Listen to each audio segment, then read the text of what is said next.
तहसील चूनिया के नवाही इलाकों में चोरी डकैती मामूल बन गई। आए दिन शहरी कीमती चीज़ों और नकदी से महरूम हो रहे हैं और पुलिस खामोश तमाशाई बनी हुई है।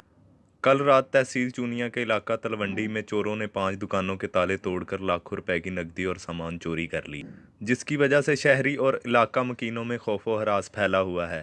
आला हकाम से गुजारिश है कि इस तरह की कार्रवाइयों के खात्मे के लिए मुनासिब इकदाम किए जाएं। पुलिस वाले ने फोन किया चौंकी वाले चौंकी वाले नहीं आए। 4-5 बार कॉल की फिर वो आया तो आके उन्होंने असी आख्या भी आ साढ़े वारदात हुई है तो उन्हें इतने निगाह मारी तो उमें वो गया चला। उन्होंने असी आख्या भी देख उन्हें कोई लिखा लुखा नहीं था। उन्हें 9 बजे सुबह आया तो साढ़ा जो वारदात हुई असी इन्होंने को बंदे लाए। किन्नियां दुकानां ने? ये 6-7 दुकाना ने जेह्ड़े इन्हें जंदे तोड़े।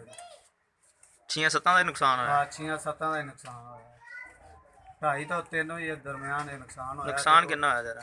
मेरा नुकसान 35 ਤੋਂ 40 हज़ार रुपये का। LCD ਸੀ, ਮਸ਼ੀਨਾਂ ਸੀ, ਕੁਝ ਪੈਸੇ ਸੀ, ਇਹ ਲੈ ਗਏ ਨੇ ਤੇ ਜੰਦਰੇ ਜੁੰਦਰੇ ਟੁੱਟੇ ਪਏ ਸੀ ਦੁਕਾਨ ਤੇ ਪੁਲਿਸ ਵਾਲਿਆਂ ਨੂੰ ਫੋਨ ਕੀਤਾ ਤੇ ਉਹ ਆਏ ਨੇ ਅੱਧੇ ਘੰਟੇ ਬਾਅਦ ਤੇ ਉਹਨਾਂ ਨੇ ਆਇਆ ਵੀ ਹਫਾਜ਼ਾਰ ਤੁਸੀਂ ਉੱਥੇ ਚੌਂਕੀ ਹੈ ਇਹ 9 ਵਜੇ ਤੇ ਉਹ ਹਫਾਜ਼ਾਰ ਤੁਸੀਂ ਦਰਜ ਕਰ ਲਏ। ਮੌਕੇ ਤੇ ਉਹਨਾਂ ਨੇ ਕੋਈ ਬਿਆਨ ਨਹੀਂ ਦਿਆ। ਕਿੰਨਾ ਨੁਕਸਾਨ ਹੋਇਆ ਤੇਰਾ? ਹੈਗਾ 25-30 ਹਜ਼ਾਰ ਦਾ ਜਿਹੜਾ ਨੁਕਸਾਨ।